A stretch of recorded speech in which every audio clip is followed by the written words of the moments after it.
During the Second World War, the Soviet Union had a secret weapon: witches. Yes, you heard correctly. The Red Army deployed witches at night to fly around and attack the Germans. But they didn't fly on broomsticks. Instead, they flew crappy wooden planes. And they weren't really witches, just everyday women fighting for their country. When you picture female contributions to World War II on a global scale, you might picture women working as combat nurses or manufacturing war material in factories. People don't generally picture women in actual combat because most weren't. However, in the Soviet Union, 800,000 women served in the Soviet armed forces, and at least 89 of them went on to earn the Hero of the Soviet Union, the USSR's highest military honor. The women who served in the Red Army were snipers, tank drivers and mechanics, and pilots. The pilots, in particular, were so successful in combat that the Germans came to fear them and refer to them as the Night Witches. In this video, we're going to dive into the story of the Night Witches and what they did to terrify the Germans so much. When Germany attacked the Soviet Union in June 1941, many women volunteered for the Red Army, but were turned away due to, well, being women. It wasn't until later in Operation Barbarossa, when the Soviets were desperate, that the door opened for women to join the Red Army.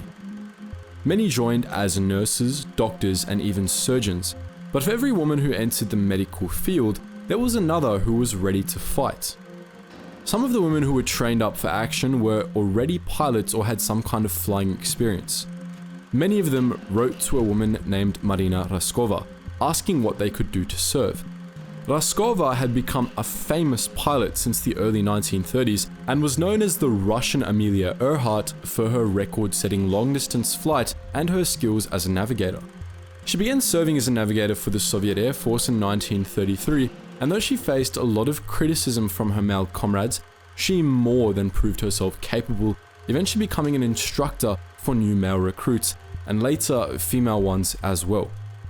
Receiving letter after letter, Raskova used her personal connections to Stalin to establish an all-female regiment. Once she had it, she formed the 122nd Aviation Corps, in which women trained as pilots, engineers, and ground crew. The Corps was eventually broken up into 3 regiments: the 586th Fighter Aviation Regiment, the 587th Bomber Aviation Regiment, and the 588th Night Bomber Aviation Regiment. The latter is the focus of our story. Though Raskova had founded the 588th Regiment, it was commanded by Major Yevdokia Bershenskaya, a skilled female pilot with 10 years of flight experience. There were a total of 400 women in the regiment, aged from 17 to 26 years old. When they arrived for training, they were issued oversized uniforms and boots made for female soldiers and were forced to cut their hair short. They were barely able to recognize themselves, but they didn't let it bother them, and they threw themselves into their flight training. They had to learn in a few months what it took some male pilots in the USSR years to learn, and every single one of them had to train in multiple jobs as a pilot, maintenance person, navigator, and ground crew. And if all that training wasn't enough pressure on the female pilots, they were often belittled by the male military personnel who felt women couldn't possibly make a difference in the fighting. They experienced harsh remarks and even sexual harassment from their male counterparts, but the strongest evidence of their ill treatment was the equipment they were issued. Never mind the boots so big they had to be stuffed with ripped bed sheets to fit properly, the planes the 588th Regiment flew had been obsolete long before World War II had even started. The planes they piloted were Polikarpov PO-2 biplanes, 2-seater open cockpit aircraft made of plywood and oiled canvas. The former Chief of Staff of the 588th Regiment, Irina Rakoboskaya, recalled, "If you jabbed your finger at the wing, you'd make a hole in it." The planes offered no protection from the frigid Soviet night air. In winter, touching the fuselage mid-flight would tear off skin. But protection from the cold was not the only luxury the pilots had to go without. The planes were so sensitive to weight that the pilots couldn't carry parachutes, guns, radios, or radar devices. The only tools they could have on board were maps, compasses, pencils, rulers, stopwatches, and flashlights. One of the pilots, Nadia Popova, recalled, When the wind was strong, it would toss the plane. In winter, when you'd look out to see your target better, you got frostbite. Our feet froze in our boots, but we carried on flying. The planes could also only fly at just under 100 miles per hour, whereas German planes of that era had a top flight speed of 400 miles per hour. However, the slowness of the old Soviet planes actually proved to be an advantage somewhat. Because the maximum speed of the Polikarpov PO-2 was slower than the German stall speed, the Soviet pilots could maneuver their planes better than the Germans could maneuver theirs. The Polikarpov PO-2s could also take off and land almost anywhere. However, they had absolutely no protection against enemy fire, and if struck even by tracer bullets mid-flight, the whole plane would burst into flames and plummet to Earth. With so much stacked against the 588th Night Bomber Regiment, you wouldn't think they would find success, but oh boy, did they ever. The 588th Regiment's first bombing run took place on June the 8th, 1942, and by the end of the war, the unit had flown 30,000. They flew harassment and precision bombing missions with the objective of killing Germans and driving the survivors crazy. Every night, they would send out as many as 40 two-person crews to carry out these operations. Because the PO-2s could only hold 2 bombs at a time, one under each wing, when they completed a bombing run, they would circle back, pick up fresh bombs, refuel, and take off again. Each crew carried out as many as 18 runs in a single night. The biplanes were always extremely vulnerable. On top of being made from wood and fabric, they had to fly low to the ground in order to accurately deliver their payloads. Because of their great age and outdated construction, the planes were also extremely loud, so to avoid detection, the pilots had to cut the engines as they neared their target. The regiment would send 3 planes out together for each mission. 2 would draw enemy searchlights and fire, while the 3rd would silently drop its bombs. Sometimes, the bombs wouldn't release and the crews would have to climb onto the wings to release the bombs manually. Because of the aircraft's wooden frame, they didn't show up on radar, making them like ghosts in the sky. However, despite their stealth, they were sometimes spotted and shot at. Nadia Popova recalled a bombing run where she was fired upon relentlessly. When she returned to base, she counted 42 bullet holes in her plane, plus bullet holes in her map and even her helmet. But she didn't let that stop her from swooping her enemy and delivering more bombs. When the planes glided over their targets, they made a whooshing sound like a witch's broom, so the Germans began calling them Nachthexen, which translates to night witches. The pilots saw the name as a badge of honor and happily referred to themselves as witches. The Germans couldn't believe they were being bested by, in some cases, teenage girls. Rumors spread through German camps that the Soviets were giving the night witches pills that made them see in the dark like cats. This was nonsense, of course. What we did have were clever, educated, very talented girls, said Nadezhda Popova, a night witch who ran 852 missions and earned herself the title of Hero of the Soviet Union. While they were laughed at and treated with disdain by their male colleagues simply for being women, the night witches never let that bother them and they always embraced their femininity. One of the 12 commandments of the night witches was to take pride in being a woman. They spent some of their downtime taking part in activities like dancing, needlework, and decorating their planes, often with paintings of flowers. They even used the pencils they were given for navigating purposes as eyeliner, because whoever said you can't look cute while killing Germans? The Night Witches flew their last mission on May the 4th, 1945, just 3 days before Germany surrendered. By the end of the war, they had lost 30 pilots in total. Of the surviving pilots, 24 of them were awarded the Hero of the Soviet Union, making the Witches the most decorated unit of the Soviet Air Force. However, they were not included in the giant Victory Day parade in Moscow because the powers that were decided that their planes were too slow. Today, the Night Witches are fondly remembered in Russia for their incredible contributions to the Soviet war effort. It wasn't until somewhat recently that their story made it to the West, however, and it has since captured the minds of women and men alike. Poland fell to a combined German and Soviet invasion in 1939, but its army kept fighting. The lucky few who escaped abroad fought on, refusing to admit defeat.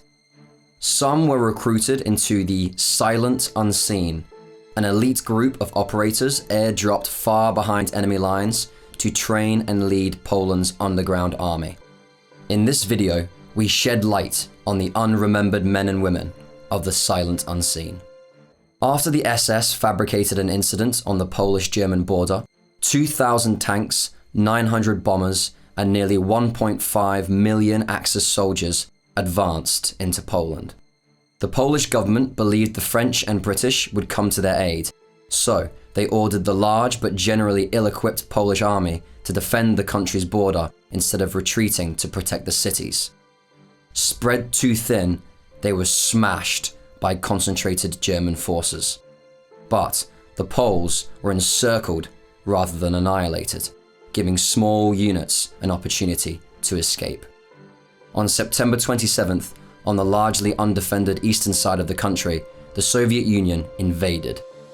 This was the last straw for the Polish government, who until that point had still been holding out for a miraculous British and French offensive to save them from destruction.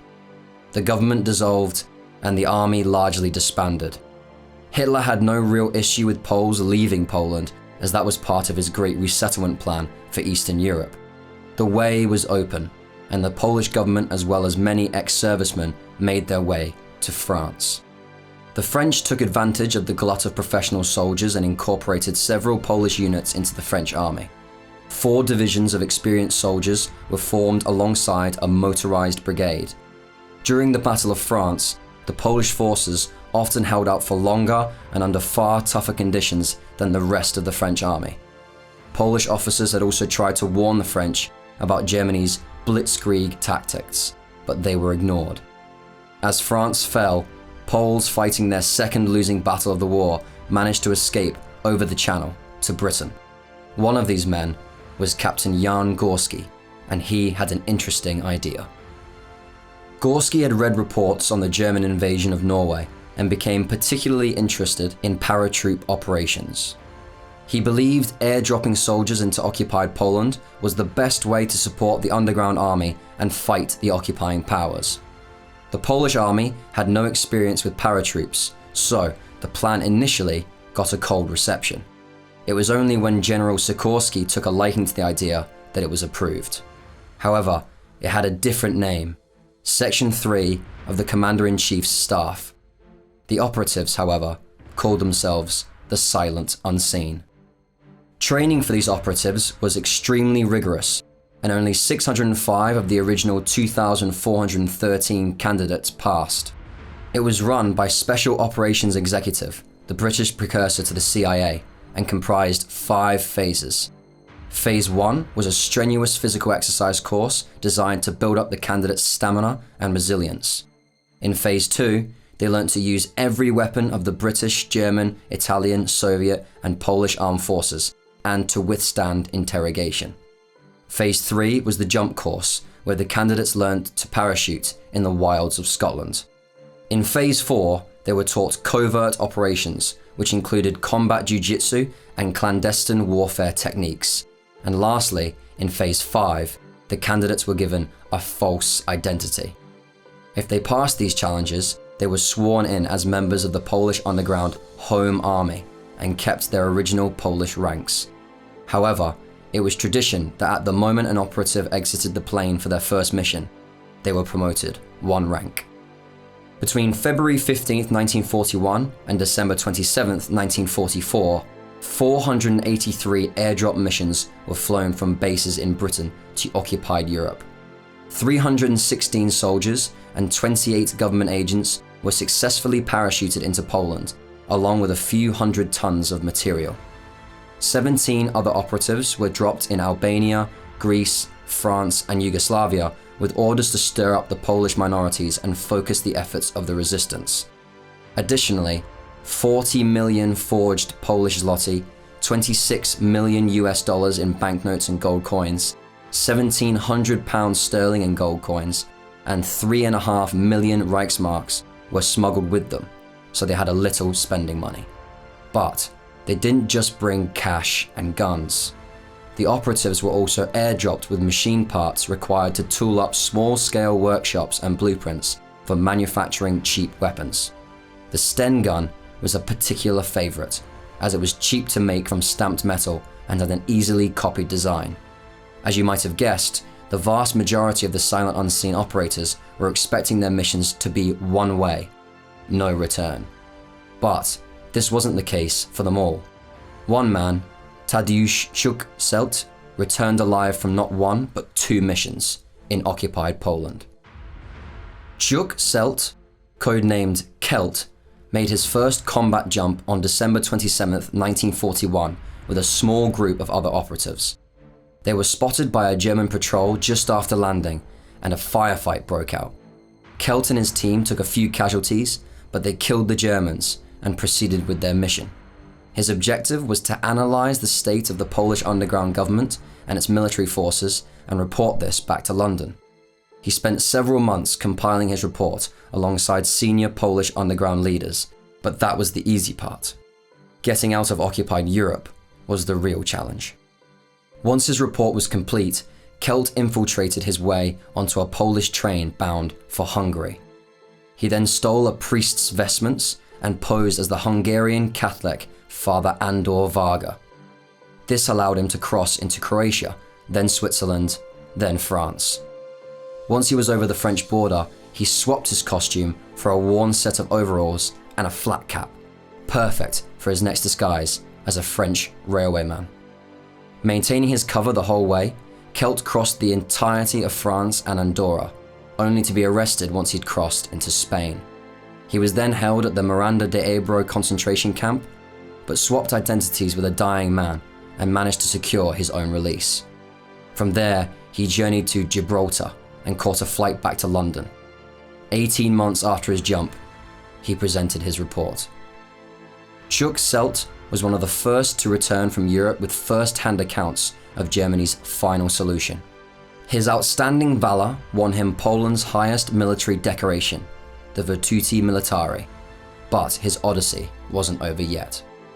In April 1944, Celt was dropped over occupied Poland a second time. He had 2 missions. First, to inform the underground government of the results of the Tehran Conference, and second, to protect the 56-year-old Dr. Rettinger, who was to negotiate a settlement with the Soviets. Again, Celt was successful, and both men made a dramatic escape to Britain via a secret plane on July 26, 1944. Adolf Pilch, codenamed Gora, was airdropped into Poland on the night of February 16, 1943. The Home Army put him in charge of their operations in the Białystok region and the Novogródek district. He soon made his presence felt. Gora linked up the disparate groups of Polish partisans living in the forests and combined them into one large and effective force. At its peak, Gora's partisan unit had a fighting strength of 1,000 and was complete with a dedicated cavalry unit, stormtroopers, and heavy weapons. On the Polish-Belarusian border, he battled both the Germans and their Belarusian auxiliary troops. In December 1943, the communist partisan commanders in Moscow disavowed the Polish Home Army, and Gora began fighting the Soviets too. He realized that with the Axis on the run, the Soviets presented a more substantial threat to Polish nationalism. He entered a temporary ceasefire with the Germans so his unit could tackle the Soviet threat head-on. In June 1944, Gora's partisan unit was running critically low on supplies. It was not receiving aid from Home Army Central Command because of the ceasefire, and with Operation Bagration in full swing, things would only get worse. In return for ending the ceasefire, Gora was given the supplies he needed, and with them, he annihilated an entire SS battalion. On the night of September 2nd, Gora's partisans crept through the darkness of Kamponos Forest toward the village of Truskov. Stationed there was a battalion of SS Rona, a unit of Russian and Belarusian Nazi volunteers infamous for their war crimes during the Warsaw Uprising. Gora's partisans took revenge that night, killing 250 SS soldiers and wounding another 100, for the loss of only 20 of their own dead and wounded. The Russian SS brigade was scattered, and shortly afterwards they were withdrawn from SS commanders to Slovakia, where the Poles couldn't reach them. Gurkha continued to fight until the war's end, first with the partisans and later as an officer in the home army. He was strongly opposed to a Polish-Soviet satellite state and consequently had to escape to the west in January 1945.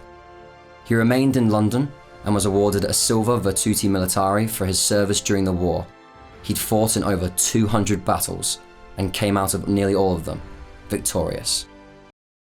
When the Imperial Japanese war machine advanced into the Pacific in December 1941, it was nothing new for the Chinese. They had already been fighting the Japanese for 4 years and trying to eject them from China for a further 6. Chinese people were beyond done with Japanese expansionism, and this included Chinese living overseas. When the sizable Chinese diaspora in Singapore found out their age-old enemy was on the way, they formed a volunteer unit to fight them. This is the story of Dalforce, or Dali's Desperados, the Chinese volunteers who fought tooth and nail against the Japanese in Singapore. Singapore has a long history of Chinese settlement, with 76% of the country's current population claiming Chinese ancestry. Some of these ancestors escaped to Singapore following the repeated Imperial Japanese invasions of China in the 1930s. This meant there was a ready supply of Japanese-hating Chinese men and women willing to take up arms and defend their homes. Just as divisions existed in China, divisions existed in the Chinese Singaporean diaspora, namely between nationalists who supported the incumbent Kuomintang government and communists who supported Mao, the future chairman of the Chinese Communist Party. Although these factions occasionally fought against each other back home, they got along well enough in Singapore. Since early 1940, Lieutenant Colonel John Daly of the Federated Malay States Police Force had pestered British officials in Singapore to incorporate a unit of Chinese volunteers into the British colonial garrison. He knew they would prove to be good fighters, but so did the high-ups, who worried what might happen if they armed the communists. On Christmas Day in 1941, they finally accepted Daly's proposition. Prominent Chinese businessman Tan Ka-ki took charge of recruiting nationalist-aligned Chinese for his newly organized Singapore Chinese Mobilization Council. But after a glut of communist volunteers appeared, the colonial office permitted them to join too. They even released a few members of the Malayan Communist Party who had been imprisoned for terrorism so they could join the force. This motley unit was put under Daly's command and henceforth became known as Dalforce. Between 3,000 and 4,000 Chinese volunteered for service in Dalforce, but only 1,250 were trained before the Japanese invasion. They were organized into 8 companies of about 150 men and split along political lines. Nationalist companies generally got better equipment, all wore khaki uniforms and carried modern rifles as well as grenades. Each unit also had a Bren machine gun and plenty of ammunition. For the communists, it was a different story. They were to specialize in close assault and were each meant to be given a combat shotgun along with 7 cartridges and a bayonet, though this didn't always happen. Also, it was BYO uniform. Right from the outset, Dalforce's situation was desperate. After the lucky nationalist units were armed, there was little left for everyone else. Additionally, few British officers could be spared to train the volunteers. The situation took a turn for the worse when on February 5th, Japanese dive bombers attacked the supply ship RMS Empress of Asia, setting her ablaze. She carried vital weapons and equipment destined to arm the Dalforce fighters, but these never made it to Singapore. The volunteers had to make do with whatever they could scrounge. Frank Brewer, one of the British training officers, noted, "There weren't enough ordinary rifles to be handed out to them. I know one company had as many as 3 different types of sporting guns. This made it very difficult to try and teach the men how these things operate in a very short time." Many of the communist close assault units didn't even have the shotguns they were promised, and were instead armed with parangs they'd picked up at the market. Training lasted between 3 and 14 days. Volunteers were taught to shoot, take cover, and fight with bayonets. If they could hit the target, they passed the course and they were designated combat ready.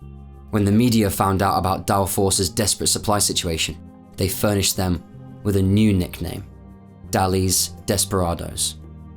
Of the 8 Dalforce companies, only 4 were combat ready when the Japanese invaded on February 8, 1942. Lieutenant General Percival, the overall British commander, believed the Japanese attack would come from Singapore's northeast and therefore placed Dalforce, his second-line troops, in the northwest. Dalforce Company No. 2 was stationed in the modern-day district of Lim Chu Kang. Percival got it wrong, and they faced the brunt of the initial Japanese attack. Fighting with shotguns, hunting rifles and bayonets, the communists of Dalforce Company No. 2 threw all their weight into delaying the Japanese advance. In front of them was General Yamashita's 15,000-strong Imperial Guards Division. They had no hope of victory against such a force, but the Chinese volunteers battled on anyway. After nearly 4 hours of hard fighting, Dalforce Company No. 2 retreated. They had suffered 60% casualties and had only 1 officer left. They retreated with a neighbouring Australian unit along Lim Chu Kang Road and swam across the Kranji tributary to take up position on Choa Chu Kang Road. They didn't need to worry about their ammo getting wet, as they had none left. Meanwhile, another Dalforce company was deployed at the Causeway alongside an Australian unit and an Indian unit. Rather than engage in battle directly, this company was ordered to act as scouts for the better equipped Australians and Indians. They were at the very front of Allied positions and were the first to engage the Imperial Guards Division as they crossed in rubber boats. Chu Kim Seng, a Dalforce veteran of the battle at the Causeway, remembered firing on the Japanese with his shotgun as they approached, while his comrades reported the Japanese movements. Further up the Johor Strait, oil was poured onto the water and left to float downstream to where the Japanese were crossing. While they engaged the Dalforce company on the shoreline, the oil was set alight and the fire incinerated Japanese boats. The Japanese were forced to fall back and regroup, and Yamashita considered postponing the attack at the Causeway to deal with the Imperial Guard's substantial losses. He didn't postpone it, however, and the Japanese continued to steamroll over the Allied defences. Due to their positions ahead of the Allied front line, Dalforce suffered higher than average casualties during the invasion, but they inflicted their fair share of casualties in return. At the strategically important Bukit Timah supply base, Captain Richardson regrouped the surviving members of Dalforce and formed them into a new unit designated D Company. These men had been baptized in blood and were fully committed to halting the relentless Japanese advance. D Company formed part of X Battalion, a scratch force comprising Australian, British and Indian soldiers pulled together to halt the Japanese on the Choa Chu Kang Road. It was here that Dally's Desperados made their final stand. After running out of ammunition and facing a determined Japanese attack, the Chinese volunteers drew their knives and engaged the Japanese in hand-to-hand combat. Bayonets were crossed and katana met parang as Dalforce made one final effort to push the enemy back. A valiant effort, but the Japanese had far greater numbers. Those who weren't cut down were routed. Lieutenant General Percival surrendered Singapore to the Japanese on February 15th, but that wasn't the end of Dalforce's story. Isolated stragglers from the 4 frontline companies buried their weapons in secret caches around Singapore and posed as local Malays. While the Japanese were focused on mopping up operations, the communist fighters joined the underground Malayan People's Anti-Japanese Army. They were joined by untrained volunteers who had yet to see combat. The blooded ex-Dalforce volunteers became the nucleus of the prolonged insurgency against the Japanese in Singapore and Malaya. They remained a thorn in the enemy's side until the war's end. After the war, the returning British were eager to rapidly demobilize the guerrillas as they still saw communists as politically unreliable. No compensation was given to those who had continued the fight for roughly 4 years with the guerrillas. Angry at this slight, after their years of hardship, many Chinese communists joined ex-services associations, which would eventually form the core of the insurgency Commonwealth forces battled during the Malayan Emergency of 1948 to 1960. Dalforce has been frequently commemorated in Singapore as one of the most dedicated units to fight against the Japanese invasion. The founding father of Singapore, Lee Kuan Yew, described the unit in his memoirs as a legend, a name synonymous with bravery. The Gurkhas, or Gurkhas, are Nepalese soldiers who serve in the armies of other nations in a similar manner to the French Foreign Legion, which we covered in a recent video. You've almost certainly heard of the Gurkhas and their vicious forward-curving knives before, but it's possible you're unfamiliar with the extent of their involvement in the Second World War. In this video, we're going to provide you with an overview of the theatres the infamous Gurkhas fought in and pepper in the stories of some Victoria Cross-winning Gurkhas as we go. During World War II, the Gurkhas served under the British Indian Army. This was a relationship rooted in history. During the Anglo-Nepalese War, waged between the British East India Company and the Gurkha Kingdom of Nepal from 1814 to 1816, the company took thousands of soldiers who had defected from the Gurkha army under its wing. It was during this time that the terms Gurkha and Gurkha unit were born. This trend of Gurkhas fighting for the company continued until the Indian Rebellion of 1857, after which the British Crown took the reins from the company and created the British Indian Army. Now the Gurkhas fought for the Crown in distinct units, cementing their reputation as fierce warriors in a number of conflicts, including the Great War. From 1914 to 1918, some 200,000 Gurkhas fought for the British in 33 Gurkha battalions, sustaining 20,000 casualties and earning around 2,000 military awards. It was only natural that the British Indian Army employed them in the Second World War as well. At their peak during the Second World War, 40 Gurkha battalions were mobilized, amounting to 250,000 kukri-wielding maniacs and their British officers. Around 8,900 were killed in action or went MIA, while a further 23,600 were wounded. Of note, Gurkha units served in North Africa, the Middle East, Italy, Greece, India, Malaya, Singapore, and of course, Borneo. The Gurkhas fought in many of the North African campaign's major battles, including the June 1942 fall of Tobruk in Libya. Here, the 2nd Battalions of the 4th and 7th Gurkha Rifles fought alongside the British and South Africans against an overwhelming German and Italian force. The result of the battle was the capture of some 33,000 Allied soldiers, including the 2nd Battalion. But they were among the last to raise the white flag, fighting the enemy to their last bullet in the surrounding hills. Unfortunately, many of them died in captivity. Northeast of Libya in Tunisia, a Gurkha of the 2nd Gurkha Rifles earned a VC while attacking a treacherous land feature known as Ras El Zoué. His name was La Bahadur Tapa Magar, and he was in command of D Company, tasked with clearing a winding pathway up a narrow cleft riddled with enemy machine guns and anti-tank positions. Lal Bahadur Tapa led his unit headfirst into enemy fire, slaying at least 4 men with his kukri and another 2 with his revolver. His own men mopped up the rest. A section of Tapa's VC citation read, "There is no doubt that the capture of this objective was entirely due to this act of unsurpassed bravery. The ruthless determination of this Gurkha officer to reach his objective and kill his enemy had a decisive effect on the success of the whole operation." Like all the Allied forces in the Battle of Monte Cassino between January and May 1944, the Gurkhas had it rough. On the night of the 17th of February, the 1st Battalions of the 2nd and 9th Gurkha Rifles attacked the German-held monastery, with the men of the 2nd assaulting it head-on and the men of the 9th attempting to seize Point 444. Despite the Gurkhas' proficiency in mountain combat, the attack was undone. The 2nd lost 96 men, while the 9th lost 149.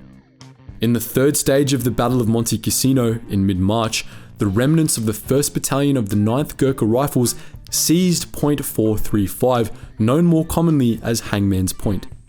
This position was within just 230 meters of the monastery and came under constant attack by the Germans. They held out for 9 days, at which point they had spent almost all of their ammunition and supplies and withdrew. Of course, Monte Cassino wasn't the only place the Gurkhas fought and died in Italy, nor the only mountain.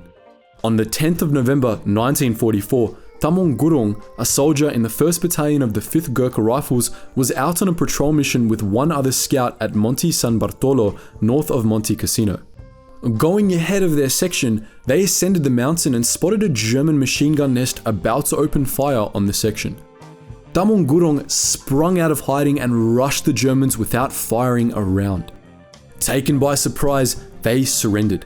With his Tommy gun, Damon Gurung mowed down a group of Germans preparing to throw grenades at his section, then proceeded to run along the mountain, firing on the Germans until he'd run out of bullets, at which point he started lobbing grenades.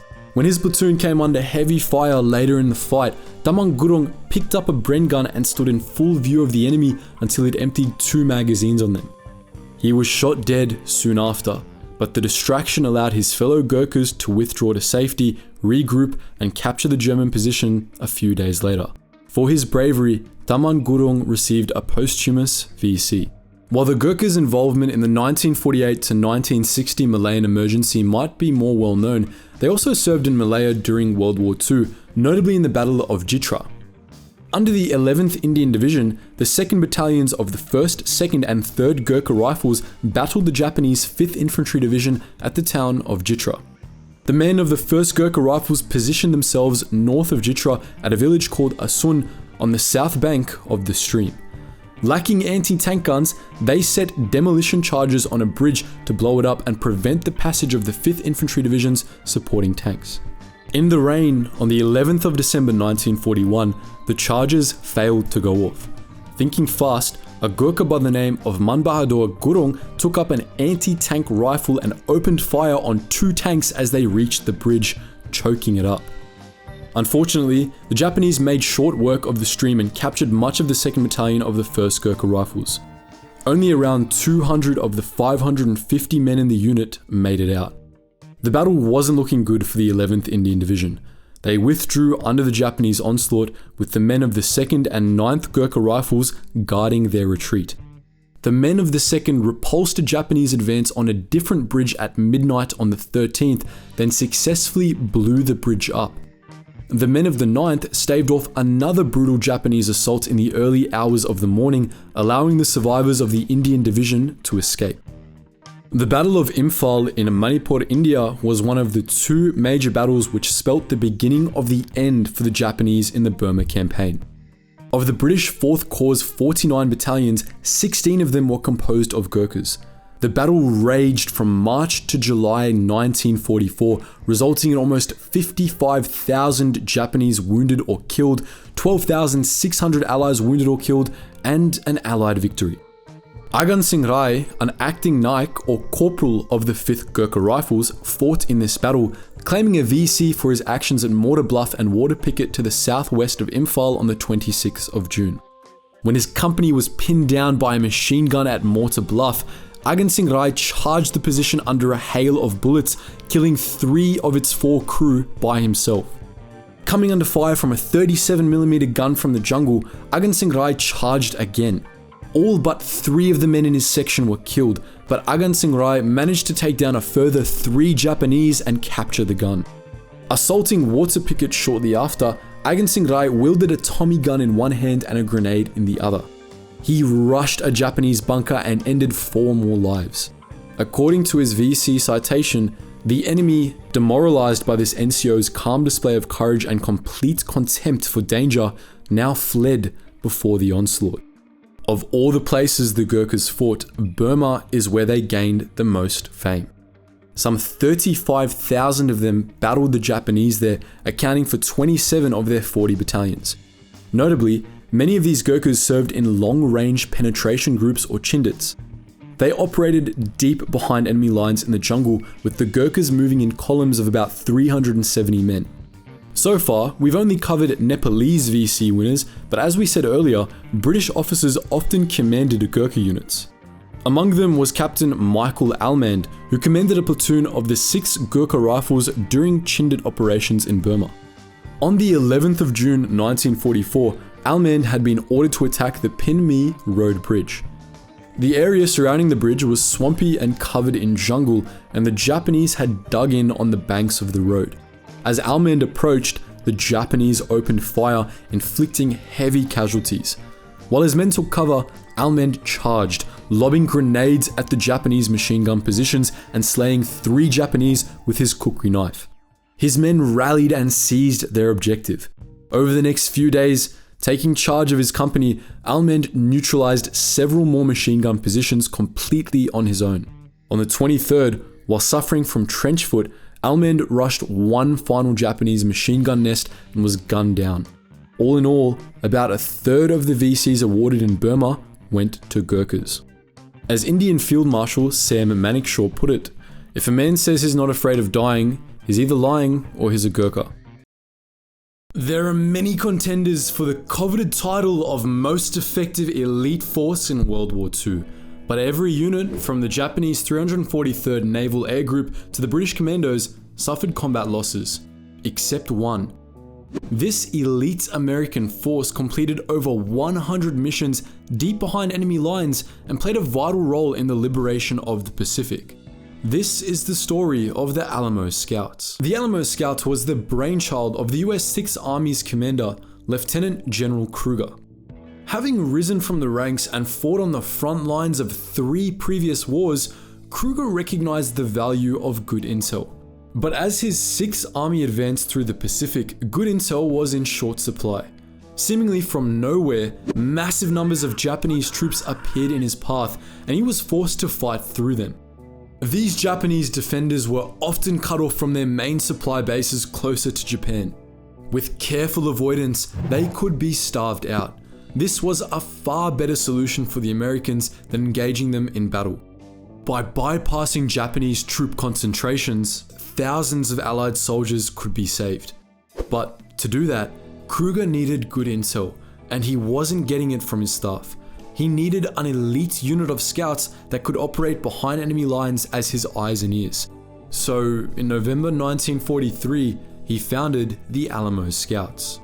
700 candidates from the 6th Army were selected for scout training, which lasted 6 weeks. Candidates were selected for their jungle warfare skills, keen perception, and physical stamina. All had previous combat experience, and all were volunteers. If you didn't want to be an Alamo Scout, you could leave and return to your old unit at any time. The training was grueling and few made it through. In one exercise, candidates were blindfolded and made to navigate through the jungle without being seen or caught. Using sound, smell, and touch, they had to remain camouflaged and navigate to a specific area. If they were spotted by the instructors, snipers fired live rounds into the trees and the ground around them. This was meant to motivate the candidates to do better. The training course was likely the most intense of the war and included, amongst other exercises, knife fighting, enemy weapons training, a 10-page written exam, treatment of infected cuts, gunshot wounds and malaria, aircraft recognition, actual patrols into enemy territory, rudimentary Tok Pisin, Malay, Tagalog and Japanese language, combat judo and guerrilla tactics. At the end, the candidates were given a chance to report on each other. This assessed whether they were actually team players, a test still commonly used in Special Forces training today. Of the 700 initial candidates, 321 passed the 6-week course to become full Alamo Scouts. Of these, only the best 138 were retained, while the rest were sent back to their units to organize scout units of their own. But their real test was yet to come. Once qualified, individual Alamo Scouts were organized into 6 to 7 man teams. Each team member was a demolitions expert, sniper, radio operator, and point man in his own right, so decisions were often made democratically, a system still common in today's special forces.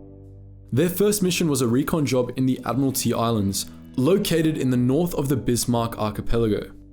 Aerial imagery suggested the islands had been abandoned by the Japanese, and General MacArthur wanted Kruger to deploy 800 men of the 1st Cavalry Division to occupy them. But Kruger had his doubts. He didn't believe the islands were abandoned, so he sent in the Alamo Scouts to make sure. As it turned out, he was right. At 0645 on February 27, 1944, a Catalina flying boat carrying Lieutenant McGowan's Alamo Scout team landed just off the southeastern tip of Los Negros Island. While the propellers were still turning, the Scouts launched a rubber boat from the Catalina and paddled to shore. After concealing the boat, they disappeared into the jungle. McGowan's scout team stealthily moved inland, following subtle tracks left by enemy soldiers. They discovered 3 camouflage machine gun positions connected by a trench line and could hear Japanese soldiers manning the position. Kruger was right, the island was still occupied. If the 1st Cavalry had landed as planned, they would have been massacred. The scouts pulled back from their observation point but were almost detected by a Japanese platoon. Saved by their perfect camouflage, the men lay on the jungle floor while 15 Japanese soldiers wandered by just 3 meters away. They never noticed the scouts, but the scouts noticed them. Namely, their insignia marking them out as Japanese Marines. They also carried spades and picks along with their rifles, indicating their intention to dig in. McGowan noted their uniforms were clean and well maintained too, illustrating their high morale. Once the Marines had disappeared, the scouts set up camp in a little used part of the jungle. They radioed what they'd seen back to base and were picked up by Catalina the following night.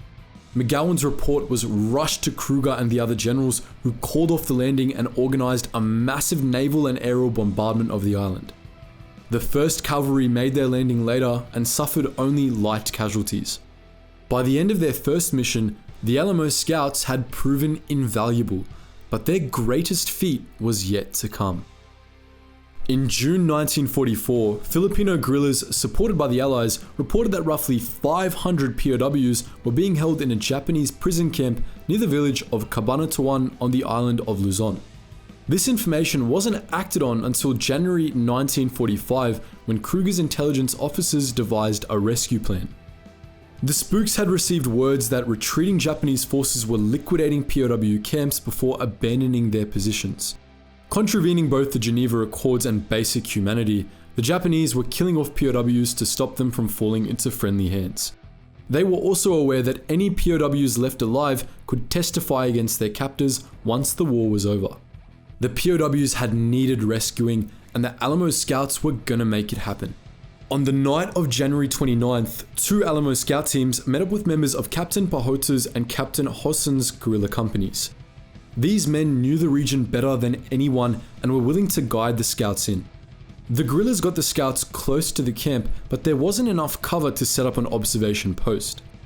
Lieutenant Nellist, the scout leader, dressed up as a local farmer with Filipino-American scout Private Vakala.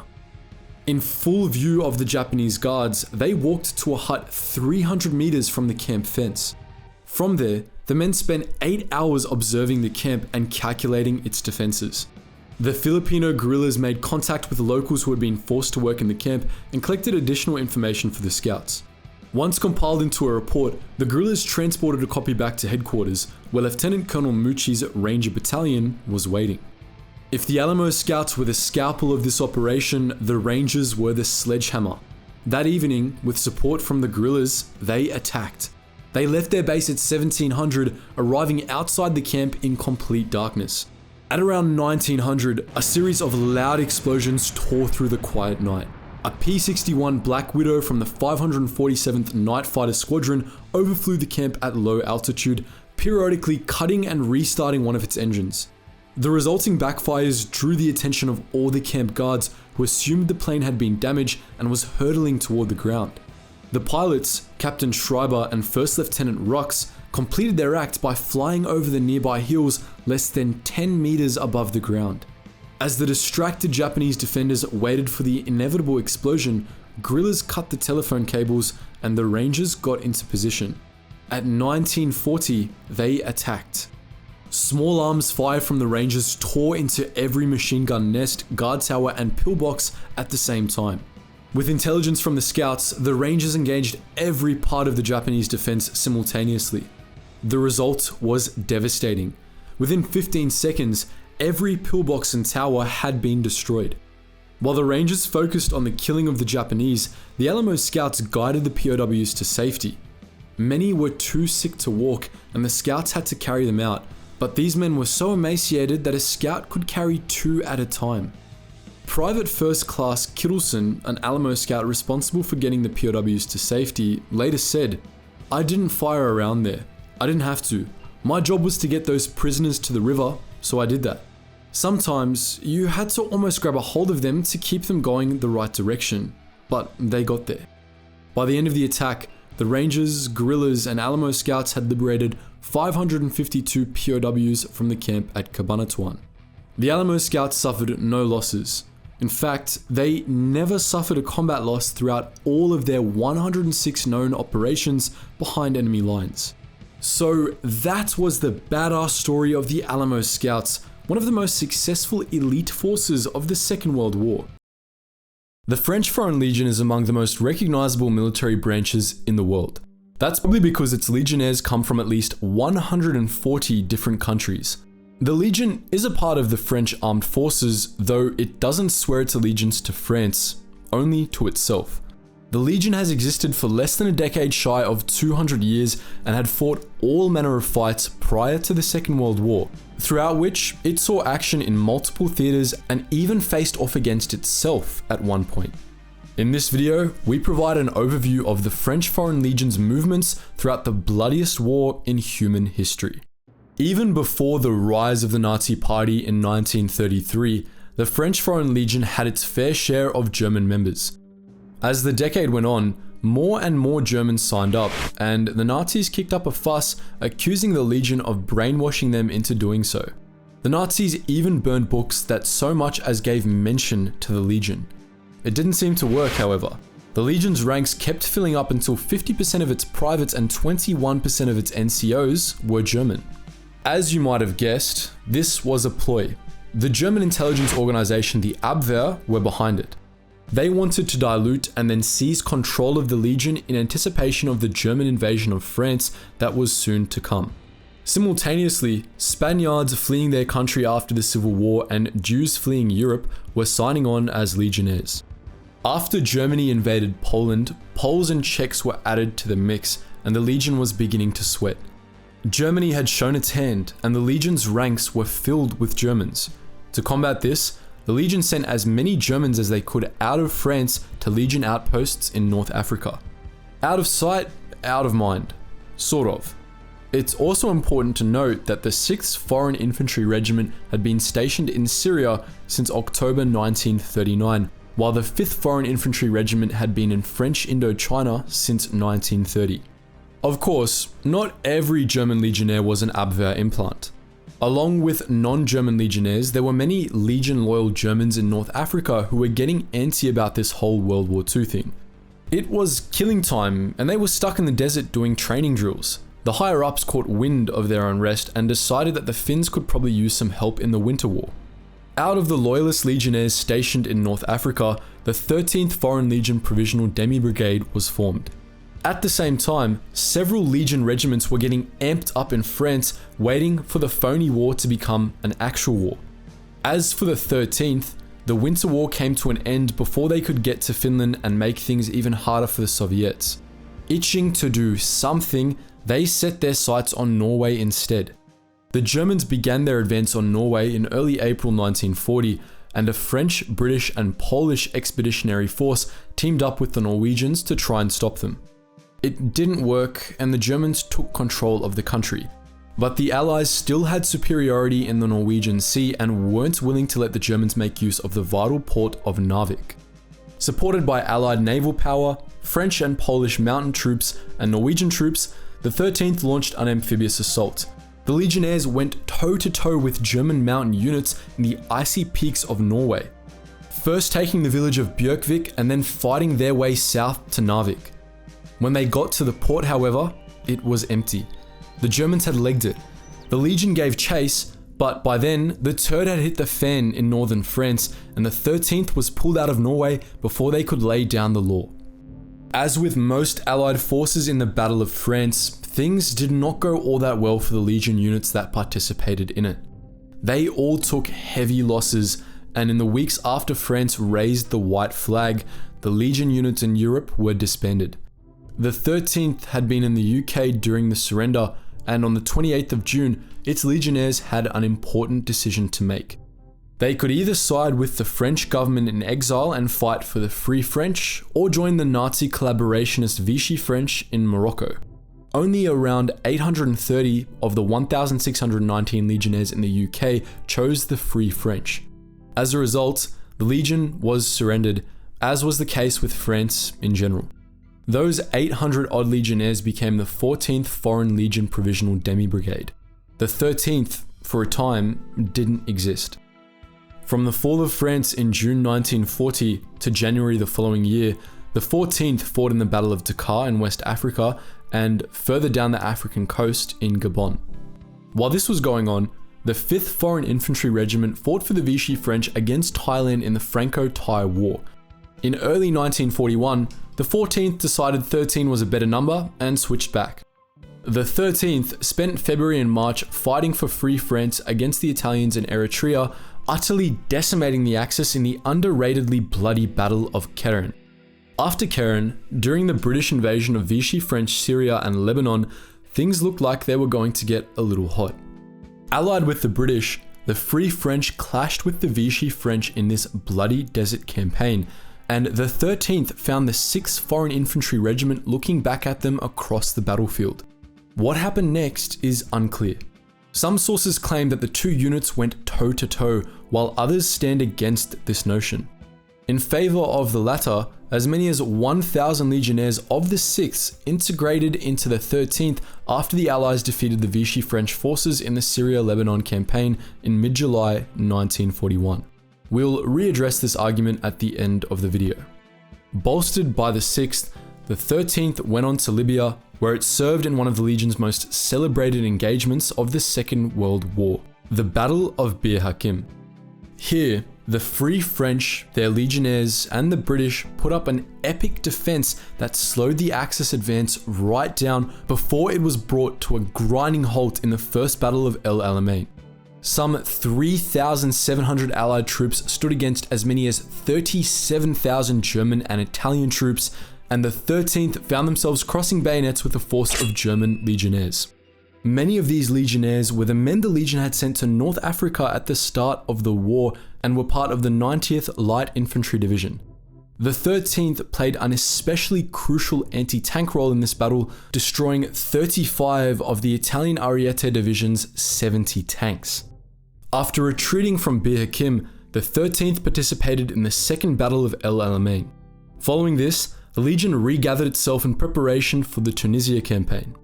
The 13th, along with 2 regimental combat teams and a cavalry regiment, fought in Tunisia from January to May 1943, after which these 4 units were disbanded and then reorganized once again. From all the units in North Africa, what was left now was the 13th, the aforementioned cavalry regiment, and the Foreign Legion Regimental Combat Team, or RMLE, which was essentially a catch-all for everyone else. The 13th participated in the Italian campaign for a time, but after that, these 3 units set their sights on France. It was payback time. Alongside the Free French, the French Resistance, and several other Allied nations, the Legion returned to France under Operation Dragoon, beginning with a landing in southern France that often gets overshadowed by Operation Overlord, which took place around 3 months earlier. The Legion was involved in fierce fighting, including in the infamous Colmar Pocket, until France was finally liberated in May 1945. While the war in Europe might have been over, the 5th Foreign Infantry Regiment was still in French Indochina, now fighting against the Japanese. Long story short, they took heavy casualties and got the hell out of there. But that wouldn't be the end of the Legion's involvement in that part of the world. A year after America bombed Japan and World War II came to an end, things in Indochina became heated, blooming into the First Indochina War, into which the Legion went balls deep. In this video, we're going to discuss the Chinese Expeditionary Force, primarily its constituent X and Y forces in greater detail, as the Burma campaign, in particular, might have gone very differently without the Chinese. Before we get to X-Force and Y-Force, it's worth understanding China's position in the war. To put it simply, it wasn't so good. Since 1927, the Nationalist Party of China-led Republic of China had been at war with the Communist Party of China, and this bloody conflict was merely put on hold when, in 1937, a full-blown war broke out between China and Japan. A little over 2 years later, after hundreds of thousands of Chinese had already been killed, the rest of the world fell into chaos following Nazi Germany's invasion of Poland. Despite being preoccupied with the ongoing Second Sino-Japanese War inside of China, the Nationalist Republic of China wasn't too keen to get put on the spit by the Japanese banzai charging through Burma toward China's southern underbelly. Nor was the Republic eager to forfeit the Burma Road, via which it had been receiving vital supplies from the United States for some time. So the Chinese teamed up with the British, who had been, in classic British style, ruling Burma since 1824. The Chinese units sent to contest the Japanese were collectively known as the Chinese Expeditionary Force. As part of China and Britain's forced bromance, the Chinese Expeditionary Force, comprised of the 5th, 6th, and 66th Army, fell under the command of American General Joseph Stilwell on the ground and Chinese Generalissimo Chiang Kai-shek back in China. As you can imagine, not every Chinese soldier was too chuffed about taking orders from a non-Chinese general, and tensions between Stilwell and Chiang only grew as the Japanese bent the Allies over at Rangun and chased them northwards, gutting Burma up the middle. The Allies weren't entirely on their back foot, however. While the Chinese Expeditionary Force weren't able to maintain a front in the heart of Burma, as Allied command had wanted, the Chinese gave the Japanese a seriously hard time in a few battles of note. In the Battle of Taungoo, from the 19th to the 29th of March 1942, the 200th Division of Chiang's 5th Army, which had taken over the defense of the city of Taungoo from the British, held with tooth and nail against an all-out Japanese attack for 10 days before withdrawing, sustaining heavy casualties but also inflicting them in turn. We already covered the Battle of Yananjuang in our aforementioned video, so for those of you who haven't seen that, the general gist of it is as follows. While defending Yananjuang oil fields from the Japanese, some 7,000 soldiers of the British Burma Corps were encircled by many Japanese troops, and when things were looking grim, over 1,100 troops of the Chinese 38th Division penetrated the Japanese encirclement, slaying 700 Japanese troops and winning the battle. Of course, this victory didn't amount to all that much in the grand scheme of the Burma campaign, and the Allies were given little choice but to try and flee the country. Doing so in an orderly fashion, however, was easier said than done. Focusing on the Chinese Expeditionary Force, some Chinese troops went left, on Stilwell's orders, into India, while some went right, under Chinese General Du Yuming, into the Chinese province of Yunnan.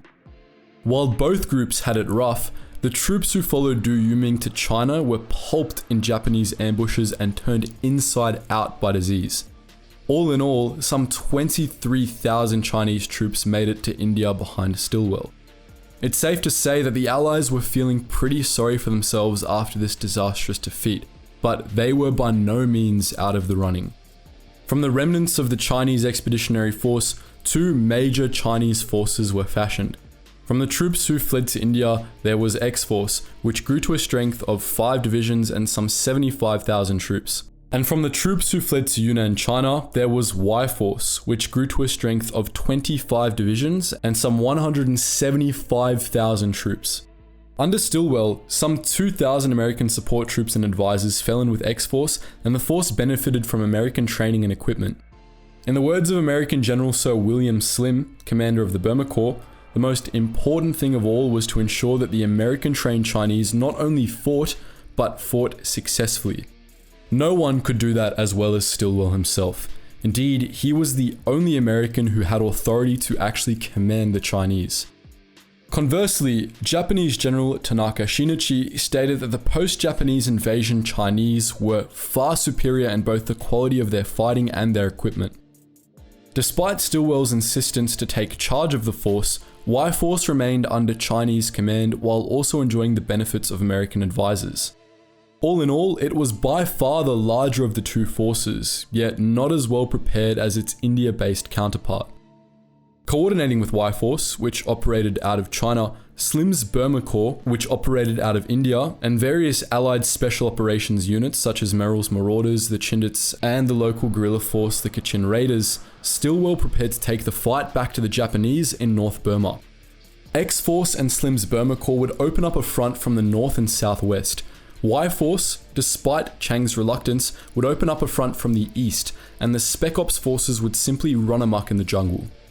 Aiming X-Force toward the town of Mogang and the city of Myitkyina, Stilwell intended, in his own words, to go through a rat hole and dig the hole as we go.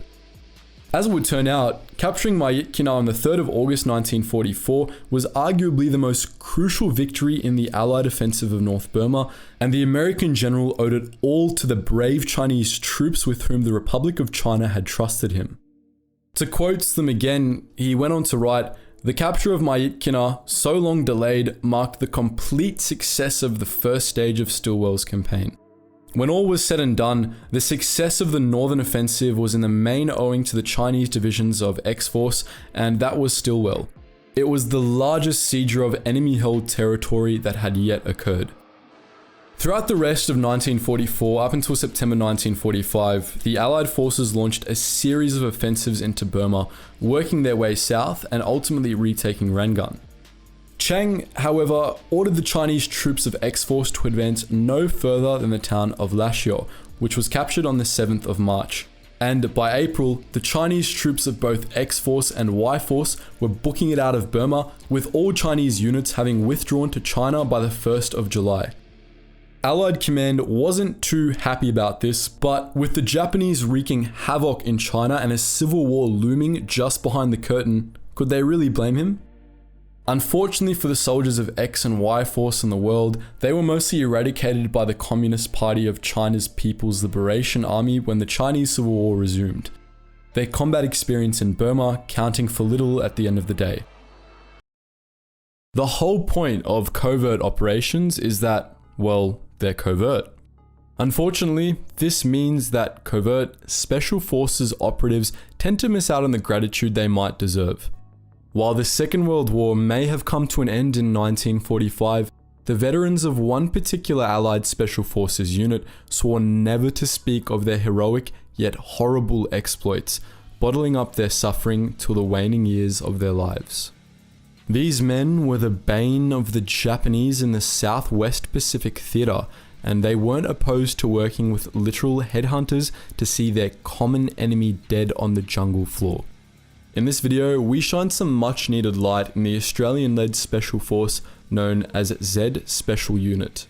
It's no secret that many of the world's special operations organisations have modelled themselves after British Spec Ops, as was the case with the Australian Inter-Allied Services Department, or ISD, which, in typical Spec Ops fashion, underwent a series of administrative and acronymic changes to become the Services Reconnaissance Department, or SRD, in 1943. While it was still the ISD, a field unit was formed under its command, designed to carry out intelligence, special reconnaissance and sabotage operations, as well as guerrilla warfare against Imperial Japan in the Southwest Pacific. This was Z Special Unit. While primarily a Vegemite-fueled Australian force, Z Special Unit featured volunteers from New Zealand, Britain, the Netherlands, and, while abroad, Indonesia too. Most of their pre-deployment training, however, took place in Australia, most notably in Refuge Bay, Sydney, Z Experimental Station, Queensland, and Fraser Island, Queensland, yet also in Western Australia and the Northern Territory.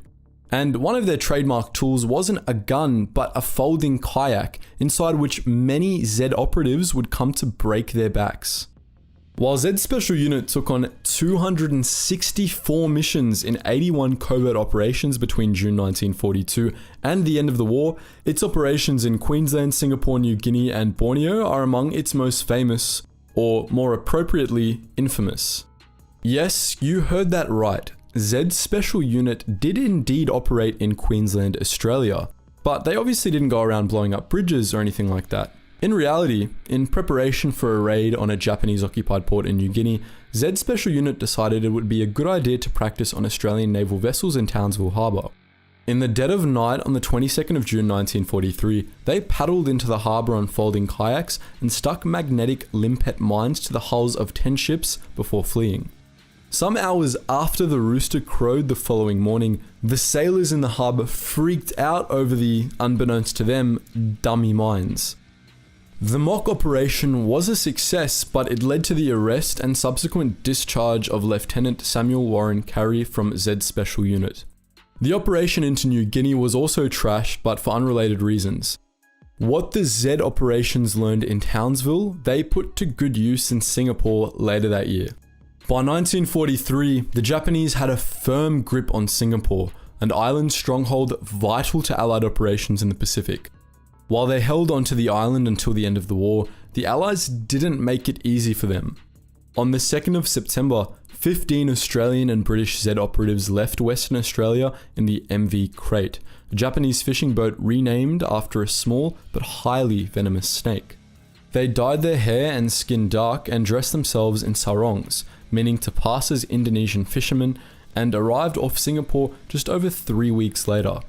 Unfolding their kayaks, they paddled to a nearby island from which they set Singapore harbour in their sights. On the night of the 26th, they pulled another Townsville, yet this time with very real limpet mines. The resulting blasts damaged or sunk 4 Japanese ships. As Z veteran Douglas Herbst put it, they travelled thousands of miles in enemy-occupied territory, then got out of the boat and paddled canoes for 100 miles into Singapore. The Crate was a little 70-foot boat and it sank more shipping than cruisers with 800 men on board. But the success of the Crate and her sneaky crew was not an indication of successes to come.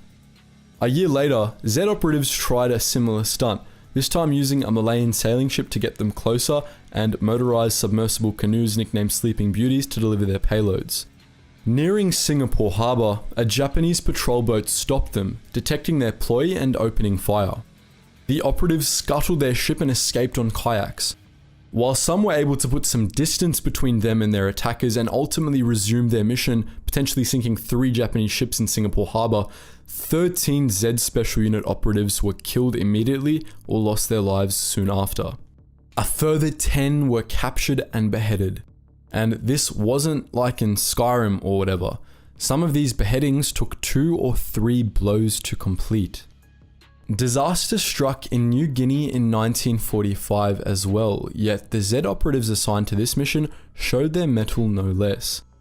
Under the veil of night on the 11th of April, 8 Z operatives disembarked a patrol boat and started the long paddle to the shore of Japanese-occupied Muschu Island.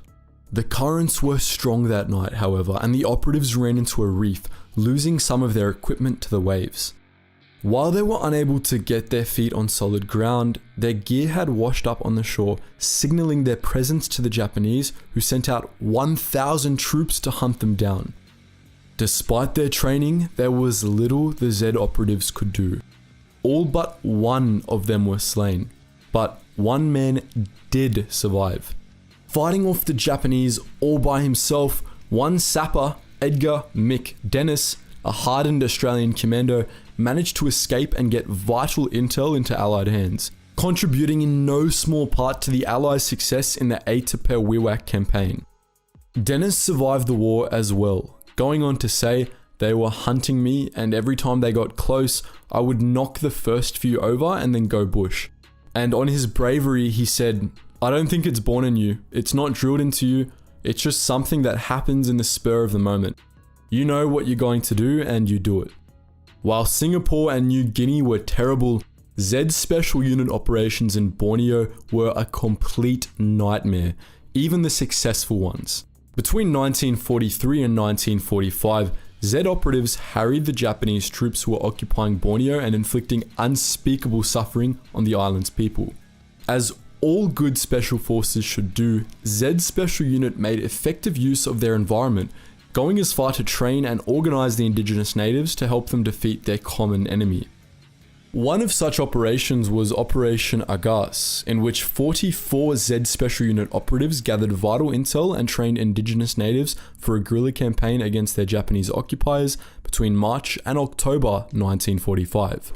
The intel they obtained clued the Australian 9th Division into Japanese numbers and movements in North Borneo, ultimately allowing them to take and secure it. The local guerrillas also managed to slay around 100 Japanese troops. Among the Z operatives in Borneo was Aussie Jack Tredrea, known by his fellow operatives as Commando Jack. On his time in Borneo, where he was assigned to Operation Samut, Jack said, "We did our jump into Borneo 4 months before the invasion to organize the native population. We trained 2,000 of them, and when the invasion came, we had 32 operatives, each with their own guerrilla force. While Tredrea was quite active in the media in the waning years of his life, the story of Australian Sergeant Fred Sanderson isn't so widely known. After parachuting into Borneo in March 1945, he led some 500 headhunting natives against the Japanese, earning himself a Distinguished Conduct Medal and the headhunters under his charge more than 100 enemy heads. On his experience, Sanderson said, "I was always thinking what it was going to be like when I was hunted. I always thought the Japanese would get me one day." But all of these heroic exploits were swept under the rug, coming to light only decades after the end of the war. As Commando Jack put it, "When we were discharged out of Zed's special unit, the operatives had to sign a Secrets Act. It wasn't until 1980 at a national reunion in Melbourne that we knew what the next guy did." December 7th, 1941 was a day that will always be remembered in infamy by the American public. On this day, the callous bombings at Pearl Harbor shook the foundations of Western society, and the whole world braced for what was to come, including the Japanese themselves, with the general quoted as saying, "I fear we have awakened a sleeping giant and filled him with a terrible resolve." Although the American public were understandably deeply affected by this brazen act of violence on their own soil, there was yet another group within the general population that remembered this day even darker than most, those being the American-born children of Japanese immigrants, also known as the Nisei. Following the events in Pearl Harbor, the American government and public alike developed a deep paranoia and negative stigma for anyone that looked Japanese. It didn't matter how patriotic an American you were, if you looked anything close to Japanese, you were immediately treated with suspicion and contempt by most people. Although this stigma was largely true on the mainland, I do have to quickly interject and say that on the Hawaiian Islands, this was very different, as 2 out of every 5 Hawaiians were Japanese American, and there was, in general, a much more diverse mix of races, meaning little to no discrimination. With this being said, when the internment camp policy was introduced, the Japanese on the mainland were primarily affected due to their relatively minimal economic or social contribution, and were given a suitcase to take to a camp where many would spend the rest of the war. The Japanese in Hawaii, however, faced a different reality. Due to their numbers and how important they were to the economic health of the island, the US government decided to only detain main community leaders and influencers, which numbered about 800, while leaving the rest to live under martial law and heavy surveillance. Anyways, now we're going to fast forward 1 or so year from initial internment. The US now feels it has the Japanese-American internal threat contained, and their armies are now entrenched in vicious fighting in both the European and Pacific fronts against both the Japanese and the Germans. Slowly but surely, the US begins to see the Nisei as a potential resource, and recruited many to fill the ranks of translators, interrogators, and even spies. Slowly but surely, the government becomes a bit more relaxed, and in 1943 rolls out a program to enlist masses of young Japanese American males to fill out the ranks of a whole new Nisei-only regiment called the 442nd. As is to be expected, asking people who you've imprisoned and whose families you've imprisoned to volunteer as a fighting force doesn't always go down well, which is why initially on the mainland, the draft goal of 3,000 went unfulfilled and only 1,256 men volunteered.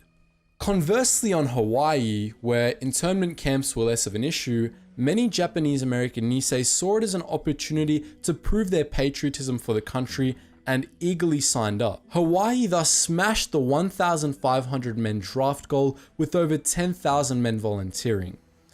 Ultimately, in the initial formation of the 442nd Infantry Combat Regiment, the US took a total of 800 Nisei from the mainland and 3,000 from Hawaii, all of which joined the pre-existing 100th Infantry Battalion, which was the first Japanese American-only unit that had been formed in 1942. The 100th was later absorbed into the 442nd Regiment and became the largest Nisei unit in World War II, with only the officers being white. As the months went by, more and more Nisei eventually succumbed to US recruiters, and the regiment continued to grow by the thousands to a max of around 14,000 men. In order to avoid potential terrible treatment by Japanese captors, Nisei were generally forbidden from fighting in the Pacific Theater, although, as stated before, the US did use Japanese translators and interrogators for their intelligence service.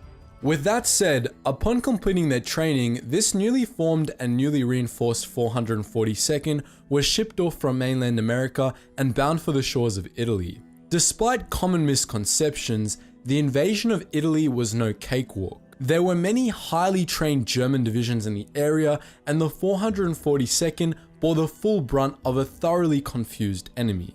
Regardless of this heavy resistance, the 442nd trudged along and kept driving the enemy further and further north in the months of June and July of 1944. They kept repeating this process and traded with the Germans blow for blow until the days of late October, where they were to mount one of the most famous rescues in American World War II history. It was October 29th when the 442nd were finally told why they were being made to attack the German line so ferociously. It was because the Germans had cut off an American unit, the 141st Regiment of the 36th Infantry, otherwise known as the Lost Battalion. The Germans themselves were confused as well, and only realized the situation when they spotted air supplies being parachuted down to the trapped Americans. With this realization, the fighting naturally became even more intense than it originally was, and the men of the 442nd plunged deeper and deeper into German lines, desperate to poke a hole in it and rescue the Lost Battalion. There reached a point in the battle where multiple Nisei companies had their backs to the wall and could not move an inch away from their foxholes without drawing fire. Upon realizing this, one by one the men began to rise, until eventually the full force of the Nisei began charging toward the German grenadiers, screaming "Banzai!" Yes, I know, it's very out of place for the European theatre. Despite the Nisei taking massive casualties, the brazen attack had broken the German defensive line, and despite a desperate defense, the German grenadiers were routed in disarray, and the Nisei had won the day. This was all thanks to the 3rd Battalion of the 442nd, and by the time they reached the trapped Texian unit they fought so hard for, they had lost 800 men, with one platoon in Company I of the 3rd Battalion only having 2 men left standing. Not a single company in the entire 3rd Battalion had over 100 riflemen left, and ultimately, the Japanese Americans, through their brave efforts, managed to save the remnants of the Lost Battalion. The 442nd, after this, continued their march northwards and had their depleted battalions replenished. Some notable events that happened after the rescue of the Lost Battalion included the first US capture of the German midget submarine, spotted by a Nisei soldier after stating he saw something that looked like a weird animal in the water, as well as the roaming Nisei detachment being the first to discover the concentration camp of Dachau and liberate its satellite camps. Fun fact, this roaming unit was actually called the 552nd Field Artillery Battalion and supported nearly 24 army units along a front that spanned 1,100 miles wide along Germany. They completed every single one of their objectives from their 52 assignments. All in all, the largely outcasted and ostracized Japanese-American unit in World War II managed to pull off something no other unit could. They were the most decorated in US military history, earning a total of 9,428 Purple Hearts, 4,000 Bronze Stars, 8 Presidential Unit Citations, and 21 Medals of Honor. They were involved in all facets of the European theatre, and in 2012, every surviving member of the unit was awarded the Légion d'honneur for their actions contributing to the liberation of France. With that said, there was only one Nisei who earned the Medal of Honor during or just after World War II, and this was due to the public's continuing perception of the Japanese as being evil. Although the European theatre American vets of all different races respected the Nisei immensely, there were still plenty who stigmatized any Japanese they met, especially those that had survived the Pacific theatre.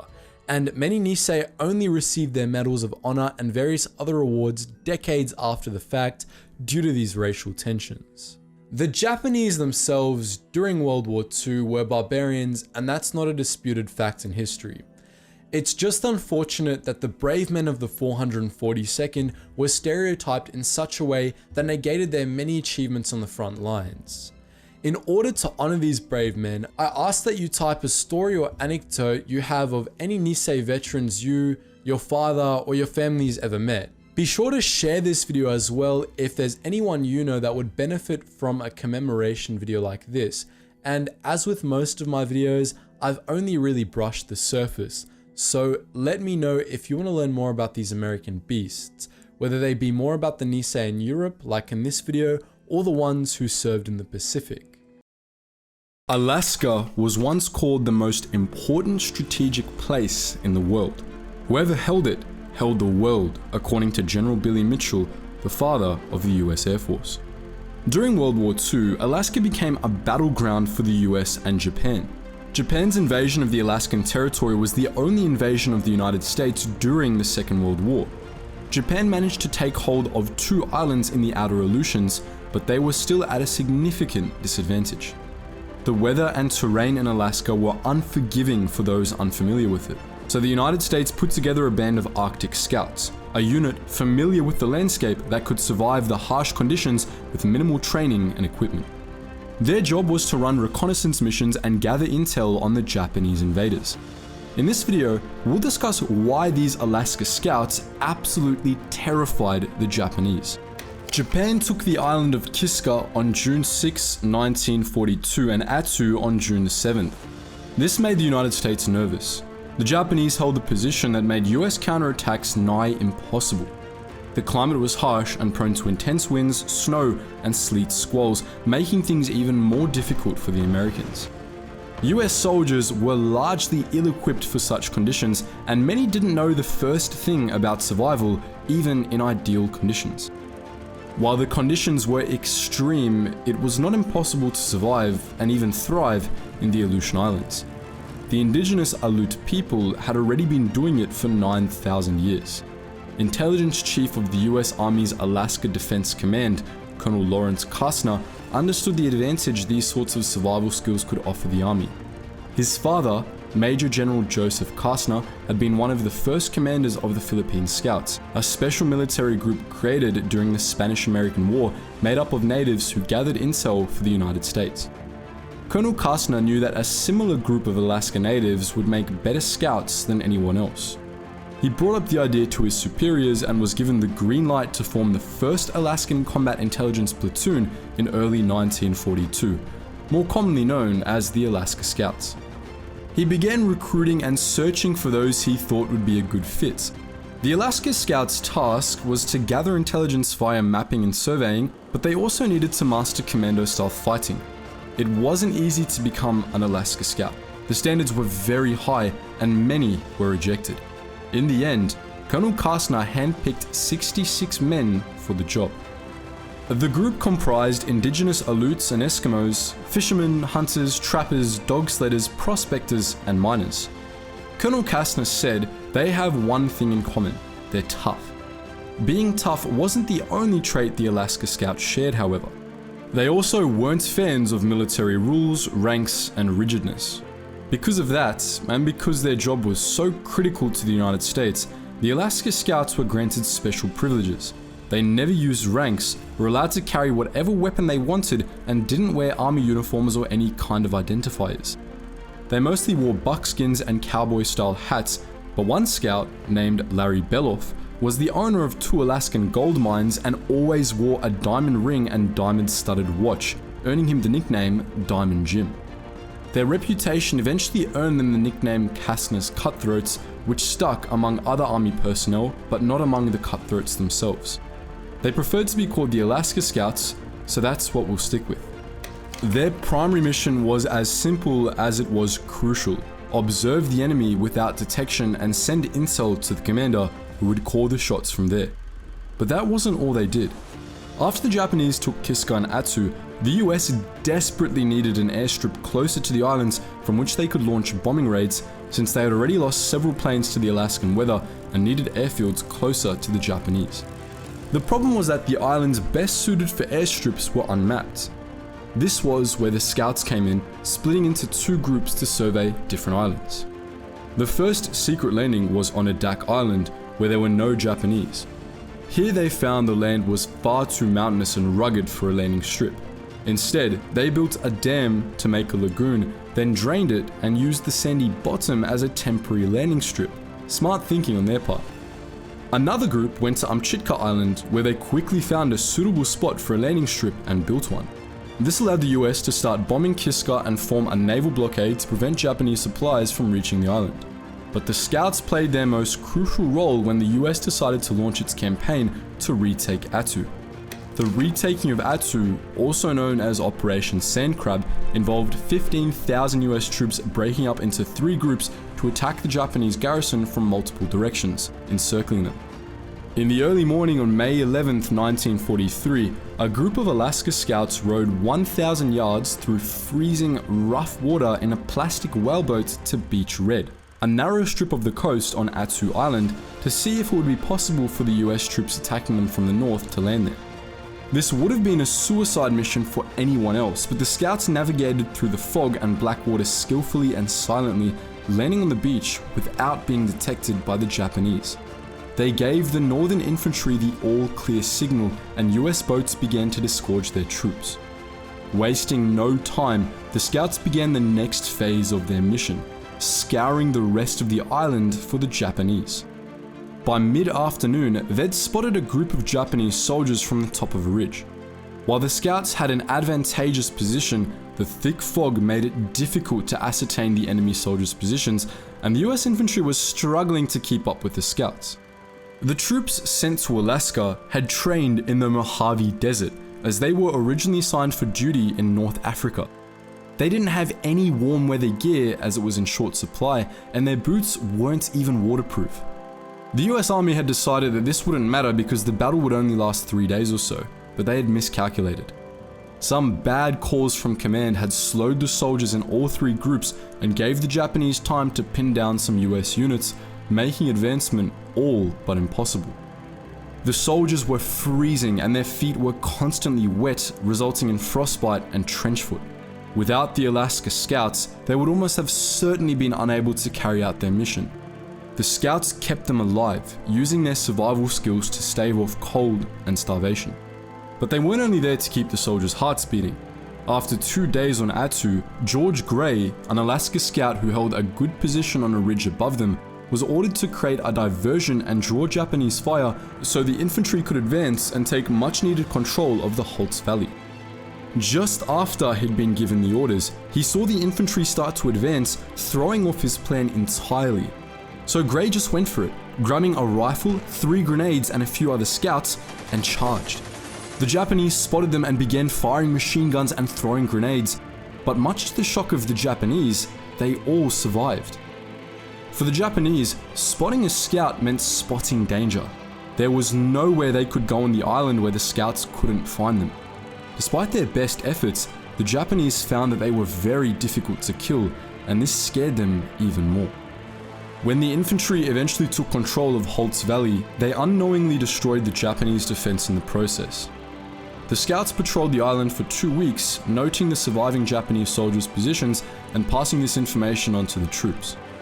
Using scout intel, the 3 US infantry groups created a semicircle around their enemy, cutting them off from their supplies. This is what ultimately led to one of the most bloody Japanese banzai attacks in World War II. Beaten, but refusing to surrender, the remaining Japanese soldiers attacked the sleeping US infantry, screaming, "We die, you die too." The scouts weren't there, however. They were holding a position on a mountain, far away from the infantry, and could only watch through their binoculars as the Japanese killed US soldiers and themselves. And with that, the American operation on Attu Islands came to an end. The scouts were sent to the island of Kiska next. Their mission was the same as it had been for Attu, but when they arrived, they found the island abandoned. The Japanese had heard about what was happening on Attu and knew they were next, so they got out while they still could. Better to give up a good position than let an Alaska Scout spot you. The Alaska Scouts undertook only minor jobs after their success in the Aleutians. Colonel Kastner received the Distinguished Service Medal in 1944 for his role in organizing and leading the Scouts. Without them, it's unlikely the US would have been able to take the islands back from the Japanese. As we said in a previous video, Special Forces is an umbrella term for distinct and specially selected, trained and equipped military units that employ unconventional tactics. In that video, we covered the German Brandenburgers and SS Jager Battalion 502, the British Commandos and SAS, and the US Marine Raiders and 1st Special Service Force. But what about World War II's smaller belligerent nations? Did they field special units too? Absolutely they did, and the men from these units were some of the toughest in the world. In this video, we share their stories. Prior to the Soviet Union's invasion of Finland in November 1939, the Soviets believed Finland would be a walk in the park. Reflecting on the Soviet perspective during the war, military leader Nikita Khrushchev said, "All we had to do was raise our voices a little bit and the Finns would obey. If that didn't work, we could fire one shot and the Finns would put up their hands and surrender." As Khrushchev came to learn, this was far from the truth. The Finns made the Soviets pay a heavy toll for every inch of ground during the Winter War. And among the Finnish forces that exacted these tolls were the ad hoc units known as the CC units. While CC translates roughly to guerrilla, these units were actually composed of army reservists and trained by the Finnish army. Due to limited supplies and the nature of the war that these men waged, they carried only light infantry weapons and a variety of mines, including the TM-65 track mine. They also made good use of skis. CC units fought the Soviets in Finland's vast swamps and forests, employing hit-and-run tactics and taking advantage of their high maneuverability to isolate groups of enemy troops. The pockets they created as a result of such tactics were known as motti. After the Winter War, when fighting between the Finns and Soviets resumed in the Continuation War, the ad hoc CC units were replaced with better organized independent battalions, such as Detached Battalion 4. This particular unit played a major role in the Battle of Ilomantsi, severing the supply lines of the Soviet artillery and thus denying the Red Army artillery support. Among the Finns to fight in this battle was the famous Lori Torni, who ended the war having fought for Finland, Germany, and the United States.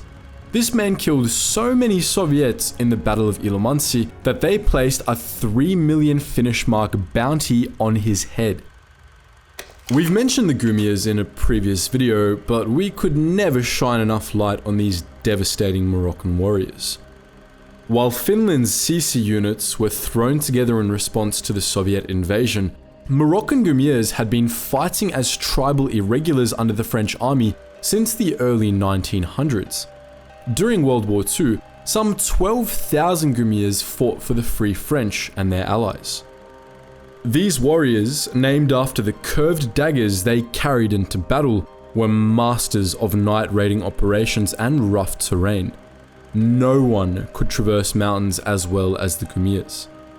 They fought against the Axis powers in North Africa, Italy, France, and Germany, sustaining more than 8,000 casualties throughout the war. Putting the Gumias' reported war crimes aside for the time being, their performance in the Italian campaign was legendary, especially during Operation Diadem and the Battle of Monte Cassino. US Lieutenant General Mark W. Clark had this to say about the Moroccans after they penetrated the Arunchi Mountains to outflank the Germans in May 1944. In spite of the stiffening enemy resistance, the 2nd Moroccan Infantry Division penetrated the Gustave Line in less than 2 days of fighting. The next 48 hours on the French front were decisive. The knife-wielding Gumias swarmed over the hills, particularly at night, and General Juin's entire force showed an aggressiveness hour after hour that the Germans could not withstand. After the war, the Gumias fought for the French in Indochina from 1949 to 1954.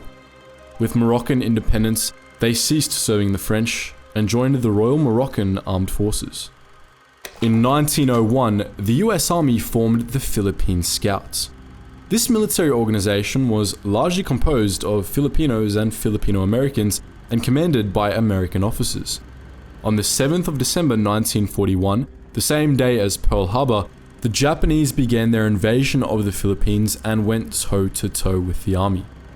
It did not go well for the defenders. By March 1942, the Japanese had overrun most of the Philippines. A defending force composed primarily of scouts was still holding out in Bataan, but the Japanese had established a naval blockade and supplies were wearing thin. Still, the scouts fought bravely. Back in January, for instance, Jose Calogos of the Scouts 88th Field Artillery Regiment earned a Medal of Honor for one particular daring action. Busy working as a mess sergeant, Calogos noticed that enemy artillery had obliterated the crew of a nearby 75mm M1917 artillery piece. Understanding the importance of the gun, Calogos made a 900-meter or 1,000-yard sprint across a shell-swept battlefield to man the M1917 with a squad of volunteers. For the rest of the afternoon, Calogos rained hell on the Japanese, allowing his fellow scouts to dig in and make a stand against the Japanese onslaught. Calogos was among the scouts captured by the Japanese on the Bataan Peninsula in April. Those scouts who managed to avoid capture or escape joined the Philippine Resistance. If you're looking to take a deep dive into the Philippine Resistance, we've got a great pair of videos on the subject. One is an overview, while the other explores the complicated logistics of the resistance and how it collaborated with the Allies outside of the Philippines. For now, we turn to Juan Pajota, who epitomized the scout experience during World War II. After the mass surrender on the Bataan Peninsula, Juan fell in with the famous US Major Robert Lapham, who was also a scout, and founded a guerrilla unit on the Luzon Central Plains. Juan went on to participate in the raid at Cabanatuan in January 1945. Working with the US Rangers and Alamo Scouts, Juan and his guerrillas decimated the Japanese 359th Independent Infantry Battalion and liberated more than 500 Allied POWs from the barbaric Japanese camp. Juan's knowledge of the terrain and enemy activity made him an invaluable asset in this operation, which likely would have failed without him. According to Lapham, Juan was a very unflamboyant guy with a natural bent for leadership. He was resourceful, organized, and extremely imaginative. After the Americans returned to the Philippines and converged with the resistance to liberate the islands in 1944, many of the scouts turned guerrillas rejoined the US Army, and several new scout units were established. These new scouts fought to extricate the Japanese from North Luzon, and after Japan capitulated, served as part of the Allied occupation forces on the Japanese home islands. How the tables had turned.